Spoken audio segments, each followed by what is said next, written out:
goodmorningnews.in, जो आपको रखे सबसे आगे। नमस्कार दोस्तों, मेरा नाम है राजेश ओझा।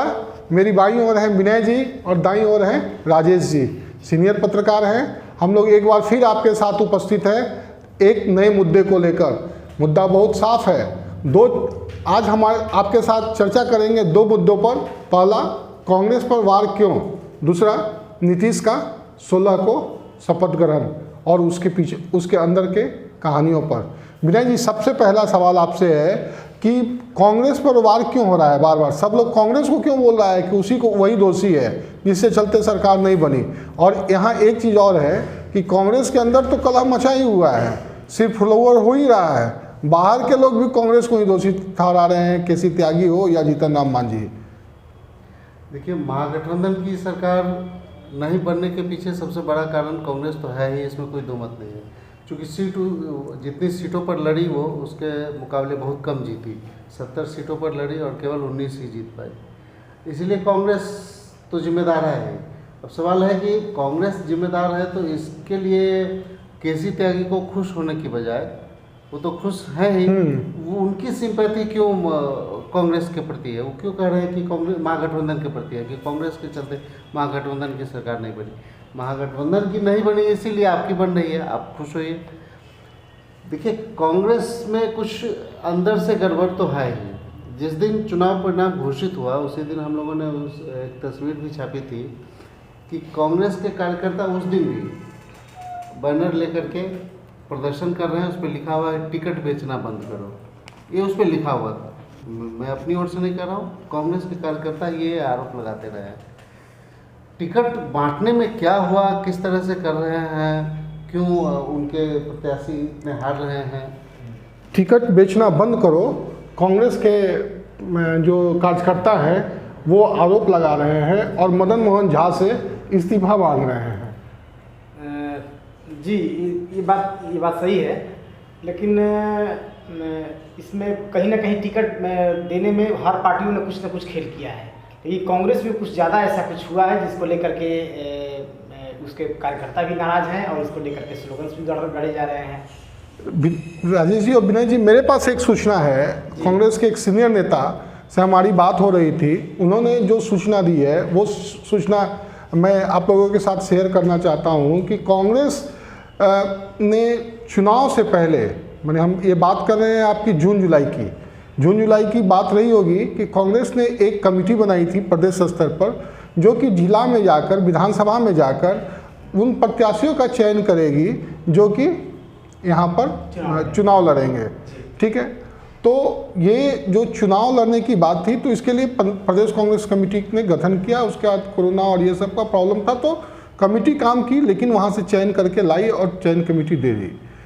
ये एक ऑफिशियल प्रक्रिया हुई। लेकिन उसके साथ किसी ने काम किया, जो आप दोनों ने बात किया कि कल टिकट बेचना बात बंद करो, उसका जवाब मैं दे रहा हूँ कि वो था कि कांग्रेस के राज्यसभा सांसद हैं अखिलेश प्रसाद सिंह, लालू जी के बहुत करीबी रहे हैं। लालू आरजेडी से अपना करियर की शुरुआत किए हैं और इन पे कई तरह के और भी हैं। लेकिन ये सारे चीज़ के साथ साथ जो इन्होंने अपने स्तर से भी हर जगह पर से लिस्ट मंगवाया कि कौन आदमी किसका है, कहाँ से चुनाव जीत सकता है और कैसे हो सकता है। तो आप ये समझ ही सकते हैं भाई, अगर हम किसी को भेजते हैं तो हम जो बोलेंगे वही वहाँ से लेके आएगा। कांग्रेस कमेटी तो जो भेजी वो कांग्रेस का वर्क कल्चर बहुत ख़राब है और यही कारण है कि कांग्रेस की आज जो स्थिति है। कांग्रेस में केवल जो ऊपर के नेता हैं वो जो बोल दें, वो सबसे ऊपर या जो भी अपने नीचे के बारे में जो बोल दे। अब कोई एक मान लीजिए आप नहीं, तो मैं अभी और बता रहा हूँ। इतना ही नहीं हुआ, इसके बाद जो हुआ वो ये हुआ कि कांग्रेस ने वहाँ से मंगाया और उसके बाद जब टिकट देने की बारी आई तो जो अखिलेश प्रसाद सिंह, ऐसा कांग्रेसियों का कहना है, जो अखिलेश प्रसाद सिंह ने ये रिकमेंड किया, जिनका नाम जो अपने अंदर से सर्वे करके मंगवा कर जिनका नाम रिकमेंड किया वो, और जिनका पौवा पैर भी ज़्यादा मजबूत था, उनको टिकट दिया गया। और कांग्रेस की हाल क्या है अब किसी से छिपा हुआ वही मैं कह रहा हूँ कि कांग्रेस में ये बहुत खराब इनका वर्क कल्चर है कि वो नीचे ग्राउंड के बारे में ऊपर के लोगों को कुछ नहीं पता। अब उसकी कमेटी, अपनी कमेटी के लोग जा करके गांव से लिस्ट बना करके लाते हैं, वो हवा में रह जाता है, जाती है। और एक सांसद हैं, अखिलेश सिंह सांसद हैं, शायद राज्यसभा सांसद है, तो वो एक लिस्ट बना करके देते हैं और वो अप्रूव हो जाती है। अच्छा, उतना ही नहीं होता है राजेश जी, इसमें एक चीज़ और खेला हुआ है। आपके बगल में है झारखंड, वहाँ ये चुनाव अभियान समिति के ये मेंबर भी हैं, यहाँ पर इंचार्ज हैं बिहार के अखिलेश जी। वहाँ पर सुबोधकांत सहाय हैं। मेरी सुबोधकांत सहाय से बात हुई और कमेटी ने ये जब इनको बनाया था तब सुबोधकांत सहाय को भी वहाँ बनाया था। दोनों तकरीबन आसपास बने थे। सुबोधकांत सहाय का कहना था कि जब हमें बनाया गया, जब ये जिम्मेवारी दी गई, तो मैं सड़क पर उतरा और सड़क पर उतरा और भाजपा के हर मुद्दों पर मैंने विरोध किया। जो मैंने जनता से जुड़ी हुई बातें थी, जो सरकार जो जनता के विरोध में था, तो वो उसका विरोध किया और मरी हुई ये कांग्रेस को, पार्टी को मैंने जिंदा कर दिया, रिवाइव कर दिया। लेकिन आप बिहार के परिप्रेक्ष्य में अगर देखेंगे तो ऐसा कहीं नहीं दिखता है। जी, इसमें मैं एक चीज़ ऐड करना चाहूँगा कि कांग्रेस शुरू से ही छत्रपों की पार्टी रही है।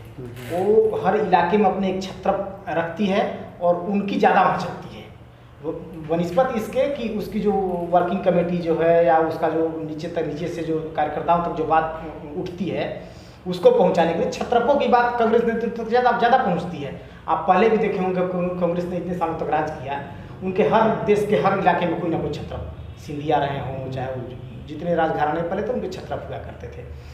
तो क्या अब भी कांग्रेस उस वर्क कल्चर से नहीं निकल पाई है? क्या अखिलेश फिर से यहाँ पे छत्रप बनना चाहते हैं? आप जानते हैं कि अखिलेश का बैकग्राउंड आरजेडी रहा है। अभी कांग्रेस में रहते उन्होंने अपने बेटे को शायद मैं समझता हूँ मोतिहारी से टिकट दिलवाया था, रालोसपा से उन्होंने दिलवाया था लोकसभा के लिए।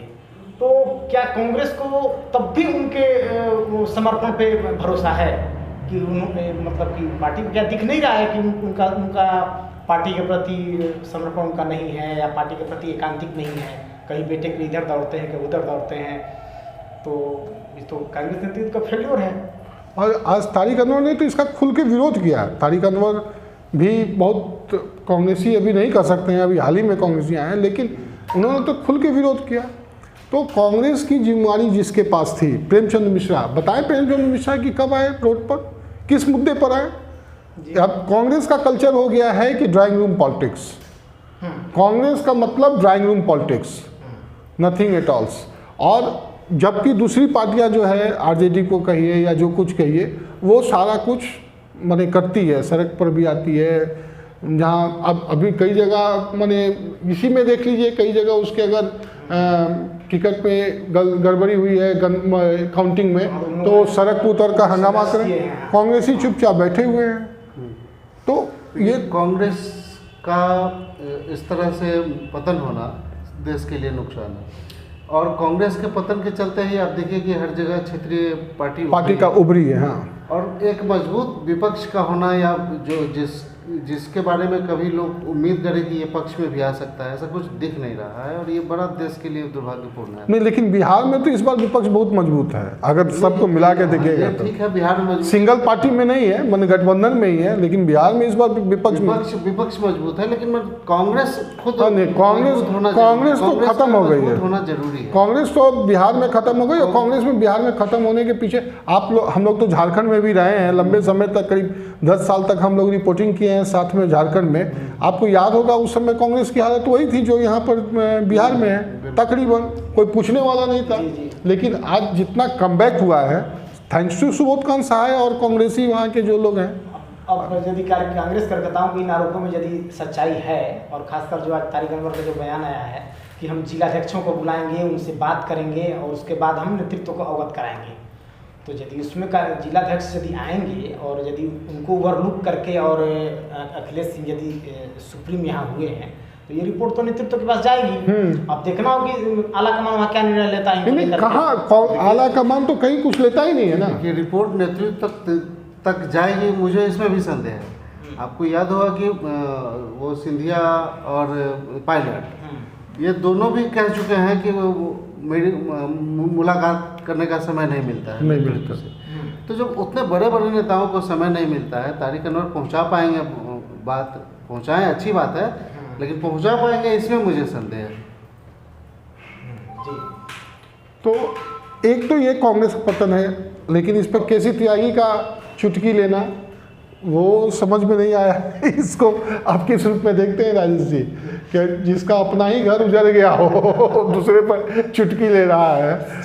तो कहाँ सेकेंड लार्जेस्ट पार्टी हुआ करती थी जदयू, अब यहाँ पर तीसरे पोजीशन पे। त्यागी का क्या बात करेंगे? सबसे पहले तो जब नतीजे जब आए और उनको लगा कि हम सीटें लूज कर रहे हैं पिछले चुनाव के मुकाबले, तो सबसे पहले उन्होंने कहा कि हम पब्लिक के गुस्से के चलते नहीं या तेजस्वी लहर के चलते नहीं, हम महामारी के चलते हम हारे हैं। फिर उनका बयान आया था कि हम लोजपा के चलते हारे हैं।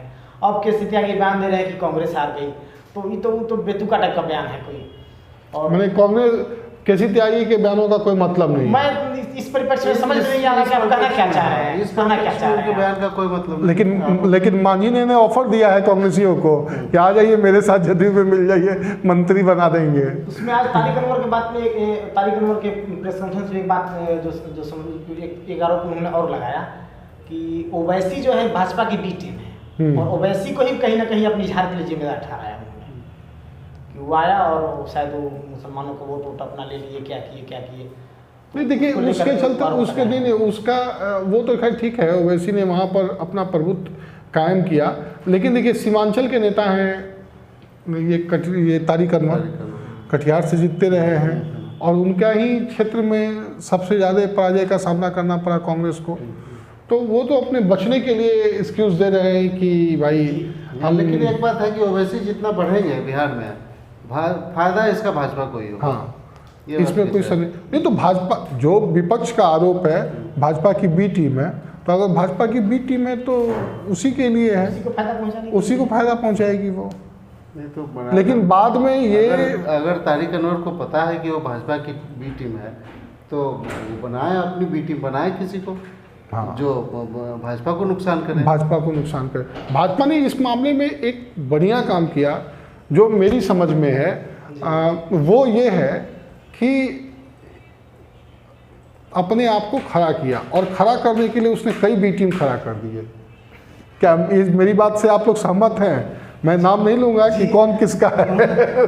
इस बी टीम खड़ा करने के चलते उन्होंने गठबंधन धर्म को भी थोड़ा सा दरकिनार किया है। और कहीं ना कहीं वो थोड़ा उनकी पॉलिसी क्या है अभी बहुत समझना बड़ा लोगों को मुश्किल है।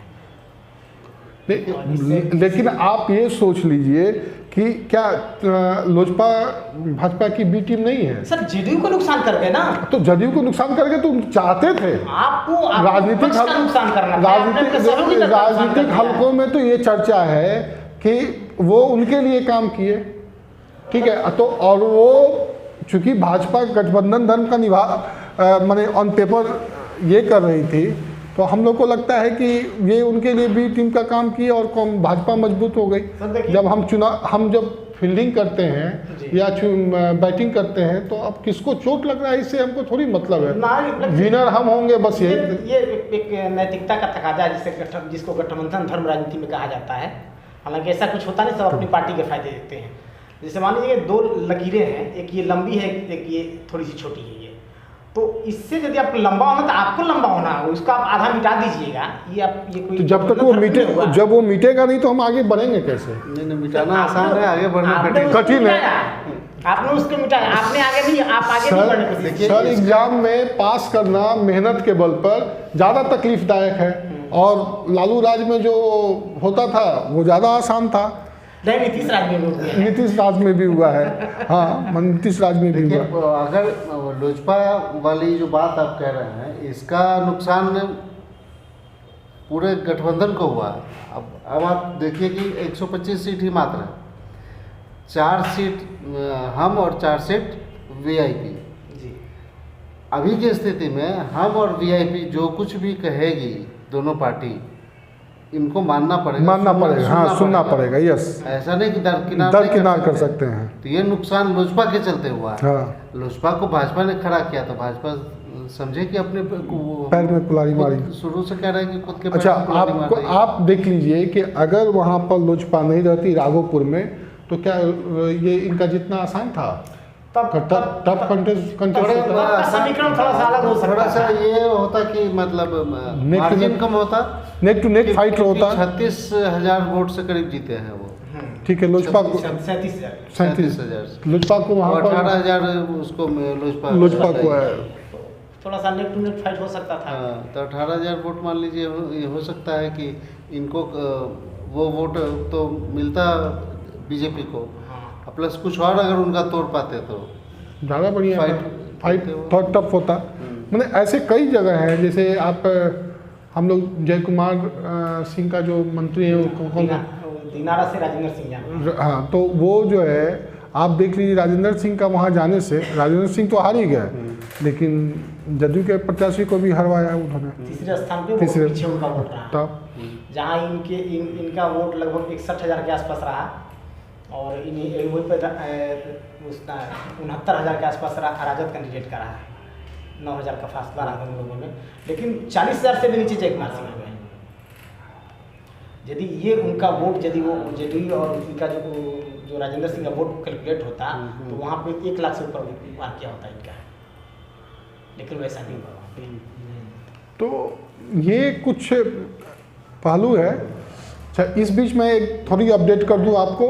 नीतीश कुमार पहुंचे हैं जदयू कार्यालय, पार्टी कार्यकर्ताओं के साथ साथ नवनिर्वाचित विधायकों के साथ भी मिलेंगे, उनसे बात करेंगे। इससे पहले आज सुबह में वो जीतन राम मांझी, हम पार्टी के प्रमुख, और मुकेश सहनी से भी मिले हैं। कल भी इनसे मुलाकात हुई थी। सरकार का फॉर्मूला तय हो गया है, और जो सूचना आ रही है 16 तारीख को ओथ लेंगे, शपथ ग्रहण समारोह हो सकता है। इस बीच एक बड़ी और खबर हम आपको बताएं कि नीतीश कुमार जो हैं वो आज ही नहीं तो कल अपने पद से, कैबिनेट की बैठक के बाद अपने पद से इस्तीफा भी दे सकते हैं, और इस्तीफा देने के बाद वो 16 को फिर नई सरकार का गठन करेंगे। सरकार के लिए अपना राज्यपाल से मिलकर ये करेंगे। तो अब तेजस्वी का भी पेशी था। आज तेजस्वी ने भी अपना प्रेस कॉन्फ्रेंस किया। उस प्रेस कॉन्फ्रेंस में उन्होंने चुनाव पर आरोप लगाए हैं। हाँ, उसमें उन्होंने कह दिया कि 20 सीटें तो हमको जानबूझ के हरवाई गई है, उन्होंने रिकाउंटिंग की मांग हुई है की है 109 सीटों की रिकाउंटिंग, 109 सीटों के लिए। लेकिन खैर वैसे प्रेस कॉन्फ्रेंस में रिकाउंटिंग की मांग करने से तो कुछ होता नहीं है, उनको कायदे का कोर्ट जाना पड़ेगा, फिर वहाँ से यदि वो परमिशन लेकर के आते हैं। तो चूँकि उनका सवाल मेन था कि बैलेट जो गिने गए हैं, जो पोस्टल बैलेट जो आए थे, उनको पहले भी गिना गया, फिर उसको बाद में भी गिना गया है। तो पोस्टल बैलेट हाँ। पहले गिनती हुई तो उसमें तो वही आगे हुए थे ना, तो उसको फिर बाद में भी गिन करके, और उसमें उनका कहना है कि बाद में भी गिन करके उनके प्रत्याशी को जिताया गया। कई जगह से ऐसी सूचना आ रही है कि पोस्टल बैलेट में खेल हुआ है। उनका कहना है कि पोस्टल बैलेट काउंटिंग में ऐसा खेल किया गया है कि जिसके चलते वो 100-200 को मार्जिन जो बनाया गया है, उन पोस्टल बैलेट को रखा जाए सुरक्षित वैसे ही, और उसकी वीडियो रिकॉर्डिंग्स दिखाई जाए, जैसे सत्ता पक्ष ने कहा है कि आपने सबूत लेके आइए। उनका कहना, तेजस्वी कहना है कि सबूत आप ही के पास है, वीडियो फुटेज आप ही के पास है काउंटिंग हॉल का, उसको आप दिखाइए हमको, और उसका अपना जो मतपत्र है उसको रखे रहिए, फिर आप काउंटिंग करा लीजिए फिर से। तो देखना है क्या इसमें रंग लाती है। और उनका कहना है कि हम तो हारे नहीं, हम तो जीते हैं, हराया गया है। धन्यवाद यात्रा भी निकालने की तैयारी कर रहे हैं वो। तो देखना विपक्ष क्या करता है। फिलहाल सत्ता पक्ष कुछ नहीं इसमें करेगा। इनको कोर्ट जाए तो यही एक उपाय है कि कोर्ट जाए, कोर्ट से आदेश लेकर के आए, तभी गिनती दोबारा होगी। नहीं तो दोबारा गिनती मुझे नहीं लगता कि सत्ता पक्ष दोबारा गिनती करवाने जाएगा। तो आज के लिए बस आप इतना ही। फिर हम लोग कल मिलेंगे एक नए विषय पर, एक नए मुद्दे पे। तब तक के लिए हम लोग को दें इजाज़त। नमस्कार।